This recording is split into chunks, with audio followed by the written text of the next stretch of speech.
औज़ुबिल्लाहिमिनश्शैतानिर्रजीम बिस्मिल्लाहिर्रहमानिर्रहीम। अस्सलामुअलैकुम। आज का जो हमारा प्रोसेस है, टॉपिक है, उसका नाम है रेप्लिकेशन प्रोसेस ऑफ डीएनए।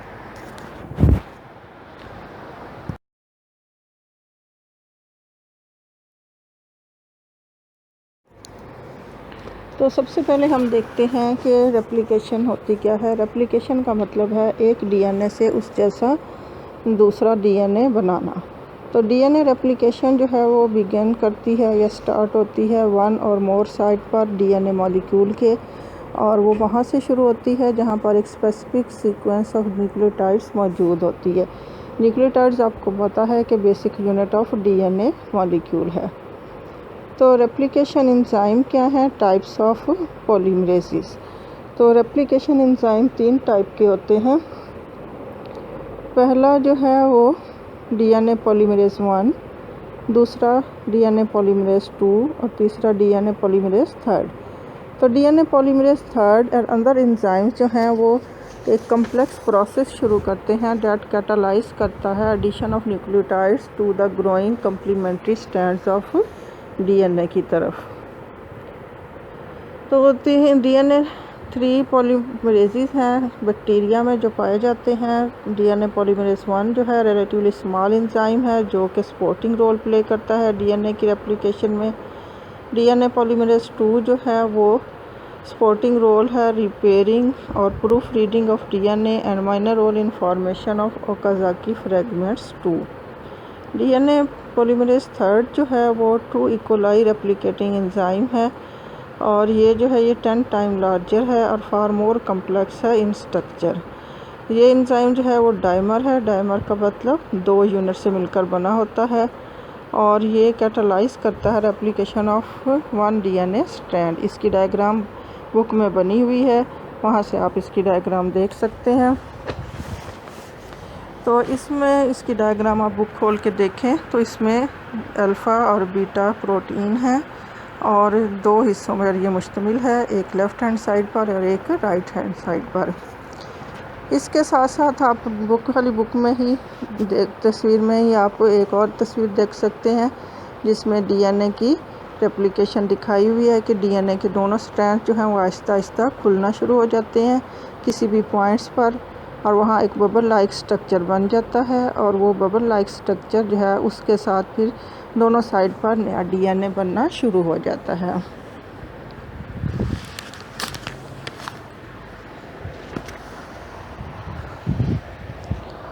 तो उसके बाद जो एक और इम्पॉर्टेंट जो चीज़ है डीएनए की रेप्लिकेशन में वो है डीएनए प्राइमर। डीएनए पॉलीमरेज जो है वो सिंथेसिस ऑफ तो डीएनए पॉलीमरेज जो है वो सिंथेसिस डीएनए की खुद से शुरू नहीं कर सकता। इसकी बजाय एक और एंजाइम जिसे पॉलीमरेज कहते हैं वो कंस्ट्रक्ट करता है डीआरएनए प्राइमर। और प्राइमर जो है वो 10 आरएनए न्यूक्लियोटाइड्स की एक सीक्वेंस होती है जो कि पेरेंट डीएनए टेम्पलेट के कम्प्लीमेंट्री होती है, यानी उसके साथ मैच कर रही होती है। फिर डीएनए पॉलीमरेज 3 जो है वो प्राइमर को रिकॉग्नाइज करता है और उसके साथ डीएनए न्यूक्लियोटाइड्स ऐड करना शुरू कर देता है और नया डीएनए स्ट्रैंड बनाना शुरू कर देता है। और फिर उसके बाद जो है डीआरएनए जो न्यूक्लियोटाइड्स होते हैं प्राइमर्स में वो फिर रिप्लेस कर दिए जाते हैं डीएनए न्यूक्लियोटाइड्स के साथ।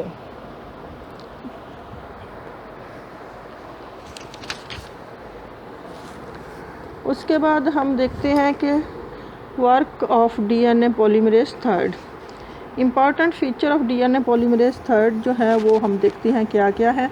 इसका पहला इम्पॉर्टेंट फीचर जो डीएनए पॉलीमरेज 3 का है वो ये है कि it can add nucleotides only to a chain of nucleotides that is already paired with the parent strands. तो ये एक 10 न्यूक्लियोटाइड की चेन के साथ नया न्यूक्लियोटाइड्स ऐड कर सकता है जो कि पहले से पेरेंट स्ट्रैंड के साथ अटैच हो, जो कि प्राइमर कहलाता है। It can add nucleotides only to 3' end of a DNA strand. This means that replication always proceeds 5' to 3' direction on a growing DNA strand. अब growing DNA strand क्या होता है कि जो जहाँ से डीएनए खुलता है तो वो स्ट्रैंड्स जो अलग अलग होते हैं वो ग्रोइंग डीएनए स्ट्रैंड्स कहलाते हैं, और ये 2 स्ट्रैंड्स बनते हैं। तो दोनों के साथ एक तरफ जो है वो डायरेक्ट 5 प्राइम से 3 प्राइम जो है वो न्यूक्लियोटाइड ऐड होते हैं, और दूसरे में उल्टी साइड से। It progressively threads the DNA through the enzyme complex moving at a rapid rate some 1000 nucleotides per second. तो ये जो है ये तेज़ी के साथ जो है वो डीएनए को अलग अलग करता जाता है एक एंजाइम कम्प्लेक्स के साथ, जो कि 1000 न्यूक्लियोटाइड पर सेकंड की रफ्तार से डीएनए को दोनों स्ट्रैंड्स को अलग अलग करता है। 2 parent strands of DNA molecules are anti parallel, दोनों जो है वो एंटी पैरेलल होते हैं, यानी एक का 5 प्राइम एंड जो है वो दूसरे के 3 प्राइम एंड वाली साइड पर होता है। So the new strands are oriented in opposite direction. तो इसी वजह से चूँकि पेरेंट स्ट्रैंड्स दोनों एक दूसरे की अपोजिट डायरेक्शन में होते हैं, तो नए जो स्ट्रैंड्स बनते हैं वो भी अपोजिट डायरेक्शन में बनते हैं। Therefore, the new strands must be elongated by different mechanism, that is 2 mechanism. Number 1 mechanism जो है उसमें continuous replication होती है, forming leading strands towards the replication fork। जहाँ से दोनों strands अलग हो रहे होते हैं वहाँ एक fork like स्ट्रक्चर बनता है, तो या वाई शेप स्ट्रक्चर कह लें आप उसको।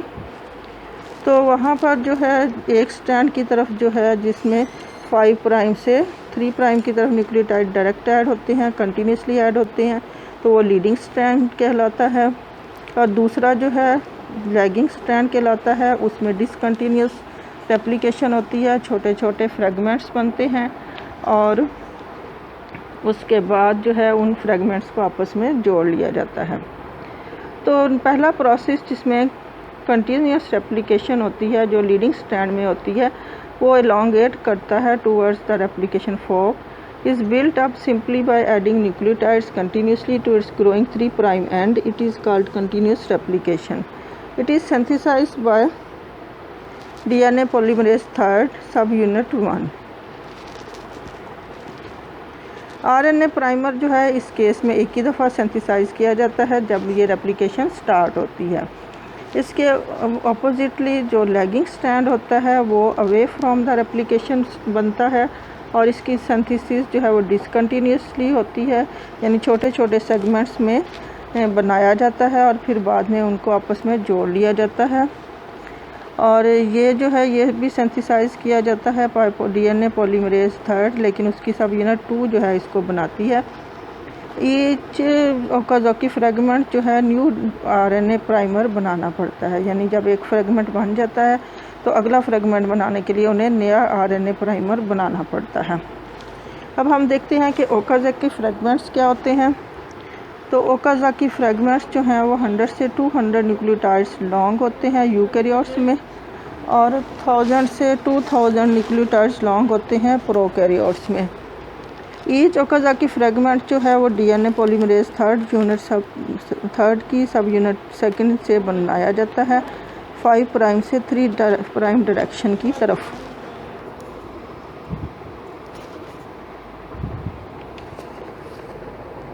तो जब पॉलीमरेज जो है वो 5 प्राइम एंड पर पहुंचता है लैगिंग स्ट्रैंड के, तो अनदर एंजाइम डीएनए लाइगेज जो है वो अटैच हो जाता है फ्रेगमेंट्स के साथ और दोनों को आपस में जोड़ देता है। डीएनए जो है फर्दर अनबाउंड हो जाता है, न्यू आरएनए प्राइमर कंस्ट्रक्ट होते हैं और डीएनए पॉलीमरेज 3 जब फिर उनको जंप्स करता है अबाउट 1000 से 200 nucleotides towards replicating fork to begin constructing another Okazaki fragment. तो अब हम देखते हैं कि what is a gene. Gene क्या है? एक छोटे छोटे टुकड़े हैं न्यूक्लियोटाइड्स के जो 3 न्यूक्लियोटाइड से मिलकर बनते हैं और ये एक करैक्टर को या एक खसूसियत को कंट्रोल करते हैं। तो सबसे पहले हम देखते हैं वर्क ऑफ गैरिड एंड बेटसन। तो गैरिड और बेटसन जो थे वो साइंटिस्ट थे जिन्होंने 1902 में ये कुछ कंक्लूजन्स दी थी जो देखते हैं हम क्या थी। तो उन्होंने कहा कि certain disease among their patients जो थी वो मोर प्रीवेलेंट थी इन पार्टिकुलर फैमिलीज़ में, यानी कुछ डिजीज़ कुछ फैमिलीज़ में ज़्यादा कसरत से पाई जाती थी। उन्होंने सेवरल जनरेशन इन फैमिलीज़ की हिस्ट्री पढ़ी और उन्होंने फाउंड किया कि सम ऑफ डिजीज़ जो हैं वो इस तरह से बिहेव करती हैं कि जैसे वो सिंपल रिसेसिव अलील से बनती हैं। उसने कंक्लूड किया कि ये डिसऑर्डर्स जो हैं वो मेंडेलियन ट्रेट्स से they had resulted from changes in the heredity information in an ancestor of the affected families. In affected families में पीछे कहीं कोई म्यूटेशन हुई थी जिसकी वजह से ये बीमारियां पैदा हुई थी और फिर ये आगे फैमिलीज़ में पैदा होती गई। गैरेट ने इस तरह के बहुत सारे डिसऑर्डर्स जो थी वो मुख्तलिफ फैमिलीज़ में स्टडी किए। उसमें से एक इम्पॉर्टेंट एग्जांपल जो है वो अल्काप्टोन्यूरिया की है। अल्काप्टोन्यूरिया के पेशेंट्स में ऐसा यूरिन पैदा होता है जो होमोजेनेस्टिक एसिड कंटेन करता है और ये सब्सटेंस जब ऑक्सीजन को एक्सपोज किया जाता है तो ये रैपिडली ऑक्सीडाइज हो जाता है, यानी ऑक्सीजन इसके साथ मिलकर ब्लैक कलर बनाती है और जिसकी वजह से यूरिन का कलर ब्लैक नज़र आता है। इन नॉर्मल इंडिविजुअल में क्या होता है कि होमोजेनेटिक एसिड जो है वो सिंपल सब्सटेंसेस में ब्रेक हो जाता है और कलर ब्लैक नहीं होता।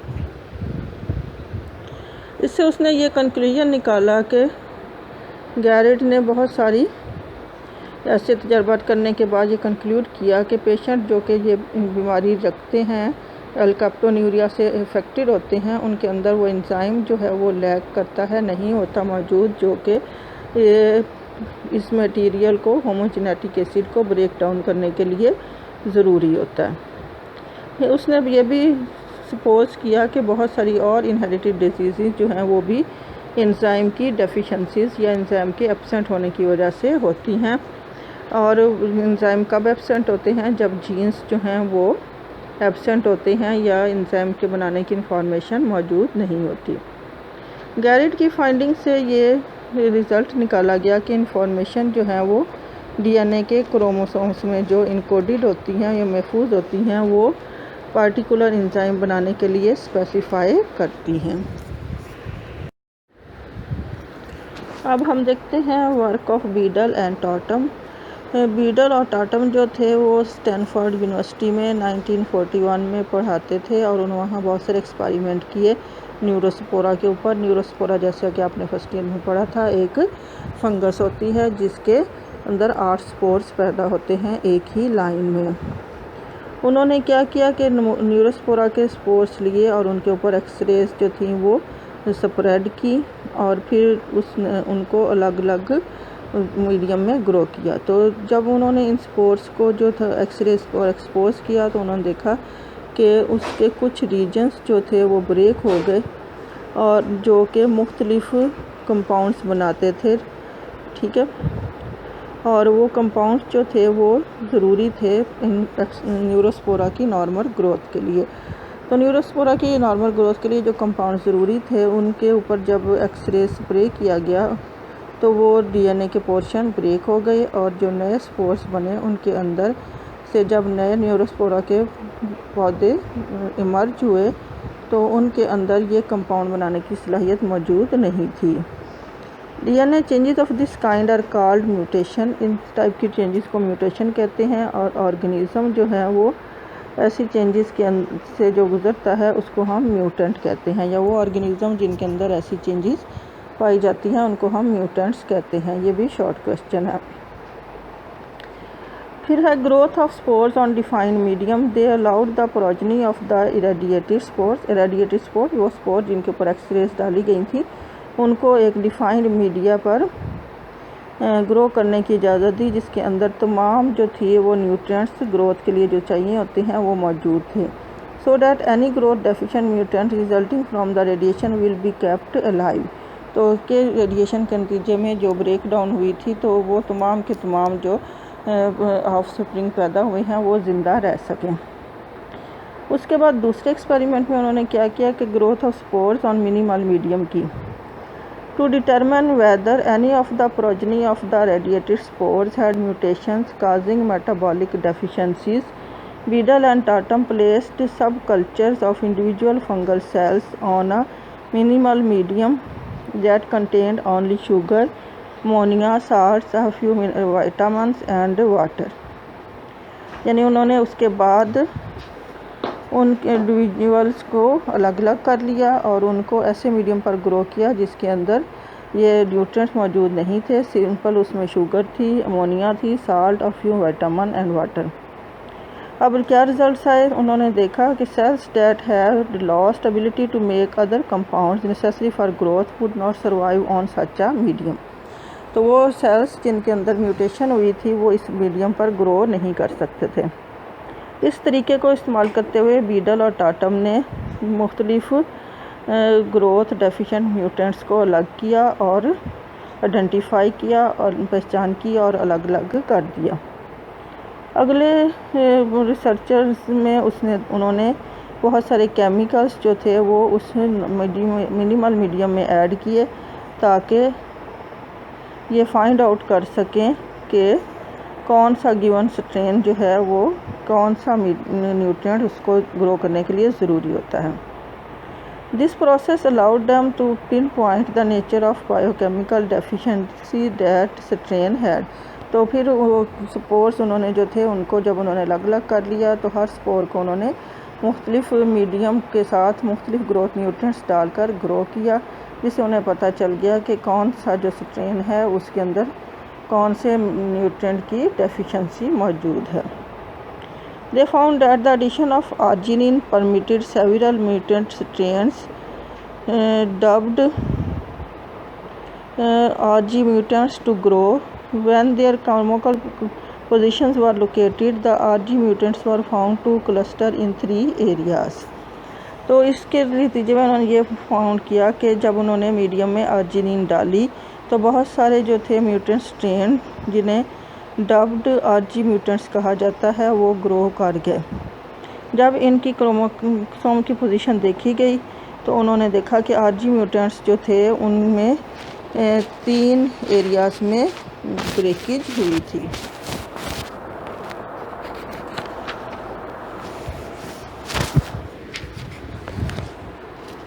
जैसे कि सामने डायग्राम में दिखाया गया है। डायग्राम में आप देखें, बुक की डायग्राम को अच्छी तरह गौर से देखें। वाइल्ड टाइप न्यूरोस्पोरा दिखाया हुआ है, उसको मिनिमल मीडियम पर ग्रो किया, फिर उसके स्पोर्स के अंदर जो है एक्सरेज डाली गई। एक्सरेज डालने के बाद उसको कंप्लीट मीडियम पर ग्रो किया, उसमें मियोसिस हुई और 1 प्रोडक्ट्स जो हैं 1 मियोसिस के बाद उन्होंने अलग अलग कर लिया। उसके बाद डायग्राम में आप देखें कि उन्होंने 2 टेस्ट ट्यूब्स बनाई, एक को जो था वो मिनिमल मीडियम पर ग्रो किया और दूसरी को कंप्लीट मीडियम पर ग्रो किया।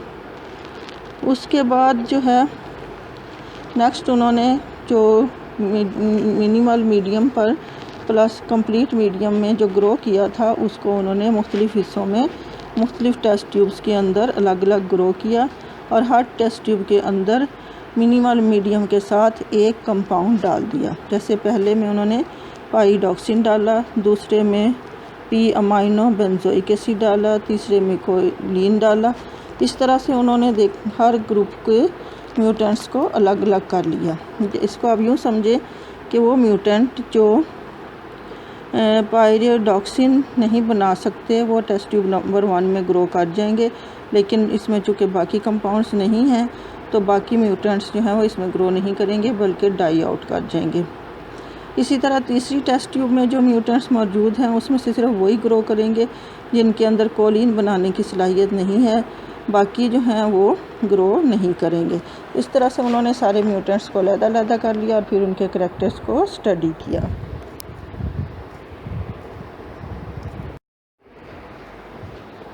अब हम देखते हैं कि 1 gene 1 polypeptide 1 gene 1 enzyme hypothesis क्या है।